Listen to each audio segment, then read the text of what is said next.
नमामि संस्कृतम दोस्तों, मीमांसा संस्कृत प्लेटफॉर्म पर आप सभी लोगों का स्वागत है।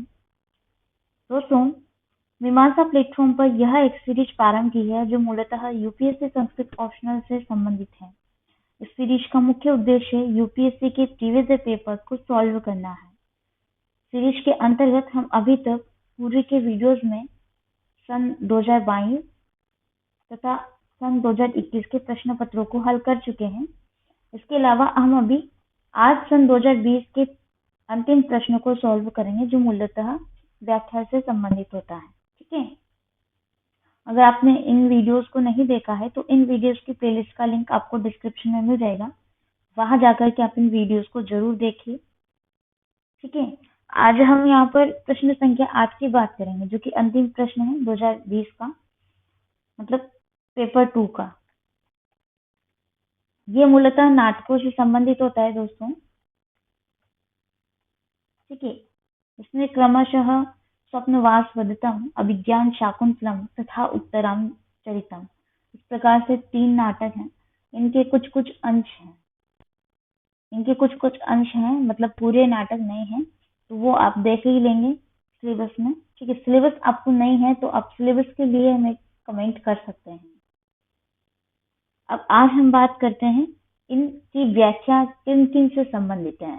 तो दोस्तों, प्रश्न संख्या 8 है हमारा, अधोलिखितानां पद्यानां प्रसंग निर्देश पूर्वकम व्याख्याकार, अर्थात नीचे लिखी गई पद्यों की प्रसंग सहित आपको व्याख्या प्रस्तुत करनी है। देखिए क्या होता है, कई बार कि आप है ना, आपको पता है कि ये श्लोक है, ये पद्य है, तो आप डायरेक्टली व्याख्या पे चले जाते हैं, व्याख्या करने लग जाते हैं। बट कभी भी ऐसा मत कीजिए, डायरेक्ट मत कीजिए। कभी भी प्रश्न को जरूर पढ़िए, चाहे प्रश्न कैसा भी हो, और आपने पहले से भी पढ़ा हुआ होगा, तभी आपको प्रश्न को फिर से पढ़ना है पेपर देते वक्त। ठीक है, यहाँ पर पहला पद्य है, अभिजन वतो भर्तुः श्लाघ्ये स्थिता गृहिणी पदे विभव गुरुभिः कृत्यः तस्य प्रतीक्षणम् आकुला तनयम् अचिरात् प्राची वार्कं प्रसूय च पावनं मम विरह जनाम न त्वं वत्से शुचं गणयसि। ये अभिज्ञान शाकुंतलम से संबंधित है। ठीक है, आपको पता है चतुर्थ अंक में जब शकुंतला की विदाई हो रही होती है तो उसके अंदर जो है बहुत ही प्रकार की हलचल होती है, रोती है। ठीक है, अपने परिवारजनों से बिछड़ रही होती है क्योंकि वो, तो उसके मन में बड़ी बड़ी आशंकाएं भी आती है कि मैं कैसे महान को मतलब जा करके संभालूंगी अपने ससुराल वगैरह को। तो इस प्रकार से कण्व उसे धैर्य दिलाते हुए कहते हैं कि अभिजन वतो का मतलब है कुलीन या उच्च कुल में उत्पन्न होने वाली। तो उसे कहते हैं कि आप तो जो है उसको अधैर्य बंधाते हुए कि कुलीन वंश में उत्पन्न अपने पति की, मतलब कुलीन वंश में कौन उत्पन्न हुआ है, वो राजा। ठीक है, तो कुलीन वंश में उत्पन्न होने वाले अपने पति की प्राण प्रिया, भर्तुः मतलब पति, भर्तु का मतलब पति है, तो अपने स्वामी के अथवा अपने पति की प्राण प्रिया श्लाघ्य का तात्पर्य है एक तरीके से एक ऐसा पद जो कि बहुत ही इम्पोर्टेंट हो, वो है गृहिणी पद। एक स्त्री के लिए गृहिणी पद जो कि वो अपने पति से के अंतर्गत रह करके, इसमें मतलब पति के यहाँ रहकर कार्य करती है। ठीक है, तो यह बात है। इसमें कहा गया है कि कण्व धैर्य बंधाते हुए शकुंतला से कहते हैं कि कुलीन वंश में उत्पन्न अपने पति की प्राण प्रिय पत्नी होकर के, ठीक है, स्थिता गृहिणी पद, यानी कि गृहिणी पद को प्राप्त करके, गृहिणी पद में स्थित होकर के अपने पति को या अपनी प्राण प्रिय पत्नी होकर अपार धन संपत्ति से विभव गुरु भी अर्थात वैभव इत्यादि, तो अत्यधिक संपत्तियों के द्वारा या अत्यधिक वैभव के द्वारा कृत्य अर्थात कार्यों से प्रतीक्षणम आकुला, प्रतीक्षणम का मतलब है हमेशा, आकुला परेशान रहते हैं। ठीक है, हमेशा परेशान रहते हैं। कहते हैं कि अपार धन संपत्ति से परिपूर्ण गृहस्थ को संभालने में निरंतर तुम जो है व्यग्र रहने से तुम्हें स्वयं को अलग होने का तनयम अचिरात पाची वारकम प्रसूय च पावनम। यहाँ वो कह रहे हैं कि तुम इस दुख को भूल जाओगी जब तुम पुत्र रत्न को प्राप्त कर लोगी। कहने का मतलब है कि कण्व यहाँ पर उसको धैर्य बना रहे हैं, है ना। वो धैर्य बनाते हैं और उससे कहते हैं कि कुलीन वंश में उत्पन्न अपने पति की प्राण प्रिय पत्नी होकर के तुम अपार धन संपत्ति से परिपूर्ण एक गृहस्थ को संभालने में निरंतर व्यस्त हो जाओगी। और निरंतर व्यस्तता के दौर में जब तुम्हें भी पुत्र रत्न की प्राप्ति हो जाएगी, ठीक है, कि मेरे वियोग से उत्पन्न दुख को तुम भूल जाओगे। कहने का मतलब ये है। तो क्योंकि वो व्यस्तता आ जाती है, व्यस्तता के इसमें सब कुछ भूल जा सकते हैं। आगे है मम विरहजा न त्वम वत्से शूचम गणयसि। कहते हैं कि पुत्र रत्न की प्राप्ति उपरांत तुम मेरे वियोग जन्य शोक से सदा के लिए क्या हो जाओगी? शूचम। शूचम का मतलब यहाँ पर है शोक, ठीक है। तो मेरे द्वारा जो या मुझसे वियोग हो रहा है, तो उस वियोग रूपी दुख को तुम उस शोक को भूल जाओगे जब तुम्हें अपने पुत्री रत्न की प्राप्ति हो जाएगी, ठीक है। तो इस प्रकार से यहाँ उसको बता रहे हैं, जब एक पुत्री अपने ससुराल जाती है तो पिता उसको कुछ न कुछ संदेश देते हैं, ढांढस बंधाते हैं। हालांकि दुखी अंदर से वो भी होते हैं, किंतु वो प्रदर्शित बहुत कम ही करते हैं। तो यही दृश्य इस श्लोक में दिखाया गया है और वही चीजें आपको लिखनी, एक्सप्लेन करनी। इसके पूर्व में आपको एक प्रसंग जरूर लिखना है, जैसा कि प्रश्न में भी कहा है।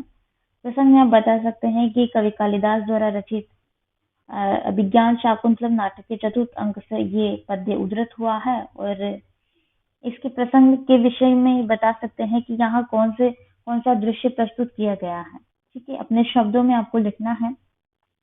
नेक्स्ट श्लोक है कातरा ये अपि शक्ता व नौत्साहस्तेषु जायते प्रायण ही नरेंद्र श्रीः सोत्साह रेव भुज्यते। ये जो है स्वप्नवासवदत्तम नाटक का श्लोक है।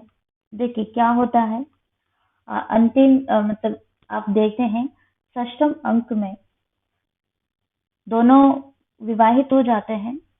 पद्मावती और उदयन का विवाह हो जाता है। राजा उदयन का विवाह उपरांत महासेन जो कि वासवदत्ता के मतलब मैं ये कहूंगी कि वासवदत्ता के घर से एक संदेश आता है जो कि मूलतः कांचुकी तथा उसकी धाई माल लेकर के आती है और एक साथ में चित्र भी लेकर आती है, चित्रफलक, जिसमें राजा उदयन तथा वासवदत्ता का चित्र निर्मित हुआ होता है, यानी कि चित्र बना हुआ होता है।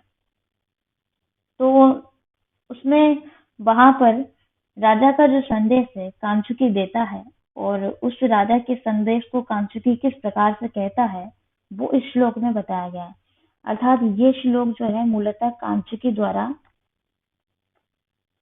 राजा को बोला गया है। अब वो राजा को इस श्लोक में क्या बोलते हैं ये अभी देखते हैं, ठीक है।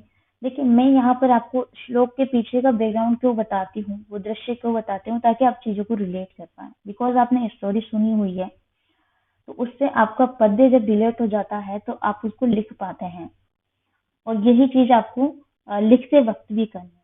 चाहे आप उसका प्रसंग बता रहे हो या उसके विषय में उसकी व्याख्या बता रहे हो, उसको पद्य की को एक्सप्लेन कर रहे हो, उसका भावार्थ बता रहे हो, तो वो सारी चीजें मैटर करती हैं।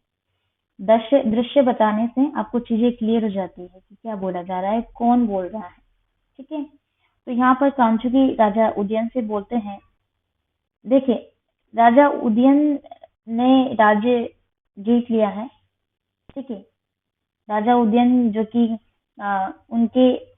उनका शत्रु था, उस शत्रु से उन्होंने उस राज्य को वापस जीत लिया है। मतलब पहले वो राज्य राजा का ही था किंतु शत्रु के द्वारा जीत लिया गया था, ठीक है। तो भाग्य ने साथ दिया है और वो पुनः शत्रुओं से जीत लिए गए हैं।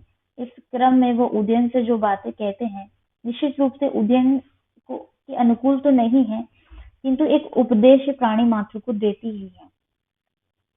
तो यहाँ पर कांचुकी कह रहे हैं कि राज्य लक्ष्मी का उपभोग वही कर सकता है। नरेंद्र श्री का मतलब है राजलक्ष्मी। लक्ष्मी मतलब धन लक्ष्मी, और राजा का राज्य है तो राजलक्ष्मी। तो राज्य लक्ष्मी का उपभोग वही व्यक्ति कर सकता है। कह रहे हैं कि राजलक्ष्मी का उपभोग वही व्यक्ति कर सकता है जिसके अंदर उत्साह है। ठीक है, न जिसके अंदर उत्साह है वही राजलक्ष्मी का उपभोग कर सकता है। उत्साह विद्यमान होना चाहिए, अर्थात उत्साही व्यक्ति ही राजलक्ष्मी का उपभोग कर पाएगा। और उत्साह के अभाव में न उत्साहेषु न उत्साह हस्तेषु। ठीक है, तो अगर उत्साह नहीं है, उत्साह का अभाव है, तो उत्साह के अभाव में राजलक्ष्मी निश्चित रूप से राजा को तिरस्कृत कर देती है। और उत्साह तो चूंकि एक वीर की निशानी होती है, ठीक है, अर्थात वीरता के अभाव में राजा राज्य नहीं कर सकता है। तो उदयन स्वभाव से ही एक प्रकार से ये कह सकते धीर ललित प्रकार का नायक है। तो धीर ललित कैसा है, उसमें कला प्रिय भी है, मतलब वो कलाओं का प्रिय भी है, किंतु साथ ही साथ वो विलासी स्वभाव का भी है। तो उदयन स्वभाव से विलासी है परंतु कला प्रिय है। और दूसरी और वो कहना चाहता है कि केवल भाग्य के भरोसे कायर एवं असक्त राजा ही राजलक्ष्मी का उपभोग कर सकते हैं। अगर जो राजा उपभोग करते हैं राजलक्ष्मी का, तो वो भाग्य के भरोसे जो कि विलासी हो या असक्त हो। असक्त का मतलब है ये अपनी अशक्तः, अशक्त का मतलब जो समर्थ नहीं है किसी कार्य को करने में। और कातरा अर्थात कायर लोग। तो कायर और अशक्त राजा ही राजलक्ष्मी का जो है उपभोग कर सकते हैं। किसके भरोसे?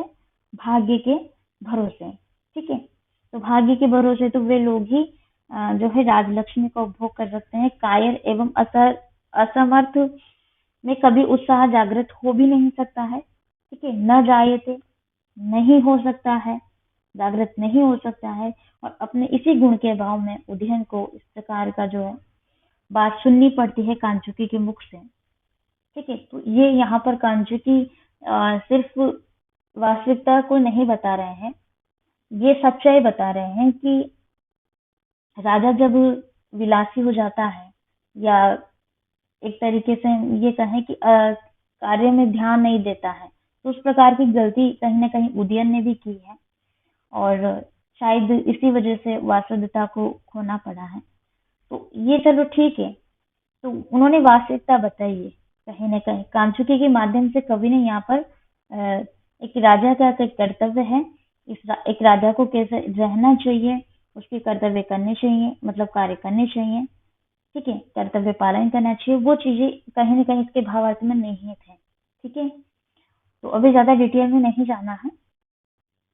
नेक्स्ट पद्य है अद्वैतम सुख दुखयोर अनुगतम सर्वास्व अवस्थासु यद विश्रामो हृदयस्य यत्र रसाद अयसि मन हार्यो रसः काले न अव्रण अत्यापरिणते यत् न हसारे स्थितं भद्रं तस्येषु मानुषस्य कथम अपि एकम ही तत्प्राप्यते। उत्तरामचरितम से संबंधित है। ठीक है, देखिए यहाँ इस पद्य में एक ऐसा दृश्य बताया जा रहा है जो कि एक दाम्पत्य से संबंधित है, यानी कि दाम्पत्य पति पत्नी, ठीक है, उनसे संबंधित है। तो सुख दुख में वो किस प्रकार से रहते हैं उसी के विषय में यहाँ पर उत्तर रामचरितम के इस श्लोक में बताया गया है। देखिए अद्वैतम, अद्वैतम का मतलब है, आपने दर्शन वगैरह में ये शब्द सुना होगा। अद्वैतम का मतलब जो दो नहीं, एक रूप है, इस प्रकार से। ठीक है, सर्वासु सर्वासु अवस्थासु अर्थात सभी अवस्थाओं में, सप्तमी विभक्ति बहुवचन, सभी अवस्थाओं में। अनुगतम विभाजन करेंगे, सुख दुखियो अनुगतम। तो सुख दुखियो अनुगतम यानी कि अनुगतम अनुगत है, सुख सुख और दुख में एक दूसरे के साथ हैं। ठीक है, या अनुगत का मतलब अनुसरण करना भी होता है। तो सुख और दुख में जो एक दूसरे का अनुकरण करते हैं। यत्र जिसमें हृदय से, हृदय से अर्थात हृदय का, ठीक है, विश्रामः, विश्राम है, विश्राम हो या विश्रामः, विश्राम है। यसिमन हार्यो अर्थात इसका विभाजन करेंगे तो यसिमन जिसमें, और आहार्य अर्थात नहीं हट सकते, जिसमें हट नहीं सकते, यत क्योंकि, कालेन उस समय या समय से, कालेन अर्थात तृतीय भक्ति है, तृतीय भक्ति एक वचन, तो समय से, आवरणा अति अत्यात, इसका विभाजन करेंगे अर्थात आवरण का मतलब है एक तरीके से विवाह, तो विवाह के बंधन में बन जाने के पश्चात विवाह से लेकर के मृत्यु पर्यंत तक, ठीक है, आवरण अत्यात, अत्यात मतलब पर्यंत, तो विवाह से लेकर के मृत्यु के तक या मृत्यु पर्यंत, परिणते अर्थात परिपक्व, ठीक है, परिपक्व, प्रेम सारे, तो उत्कृष्ट प्रेम में स्थित है, तस्य उस सुमानुष्य अर्थात सुमानुष्य मतलब दाम्पत्य, यह दाम्पत्य का षष्ठी भक्ति है, ठीक है, तो दाम्पत्य का हो गया, सुमानुष्य दाम्पत्य का, तत्व एकम एक, भद्रम अर्थात कल्याण, भद्रम का मतलब कल्याण है, आपको पता भी होगा। कथम अपि, ये किसी प्रकार से, बड़े पुण्य से ये कह सकते हैं, प्राप्य थे पाया जाता है। देखिए इसके शब्दार्थ आपको ज्ञात हो गए होंगे, मैं यहाँ पे आपको ये कैसा दृश्य है वो बता देती हूँ। देखिए एक दंपति पति पत्नी को सुख दुख में किस प्रकार से रहना चाहिए, ये भगवान श्री राम तथा माता सीता के चरित्र से ज्ञात होता है, और वही चीज यहाँ पर प्रदर्शित की गई है। तो भगवती ने अपने उत्तर रामचरितम में इस श्लोक के माध्यम से बताया है कि एक दाम्पत्य का जीवन कैसा होता है, उसको सुख दुख में किस प्रकार से एक दूसरे का अनुसरण करना होता है, ठीक है। तो कह रहे हैं कि जो दाम्पत्य सुख और दुख में एक रूप अर्थात अद्वैतम, अद्वैतम का मतलब एक रूप है जो दो नहीं है, तो इस प्रकार से सुख और दुख में एक रूप अर्थात समान है, सभी अवस्थाओं में अनुगत करते हैं, सर्वासु अवस्थासु, सभी अवस्थाओं में एक दूसरे का अनुगत करते हैं अर्थात अनुसरण करते हैं, जिसमें हृदय को क्या मिलता है, विश्राम मिलता है, हृदय से विश्राम, तो हृदय को विश्राम मिलता है, जिसमें अनुराग को वृद्धावस्था भी दूर नहीं कर सकती है। ऐसा प्रेम जिस ये कह सकते हैं उस प्रेम में अनुराग होता है, तो उस अनुराग को किसी भी प्रकार की वृद्धावस्था आ जाए वो दूर नहीं कर सकती है, ठीक है। जो समय से विवाह से लेकर के कालीन अर्थात जिस समय से विवाह हुआ है उस समय से लेकर मृत्यु पर्यंत तक,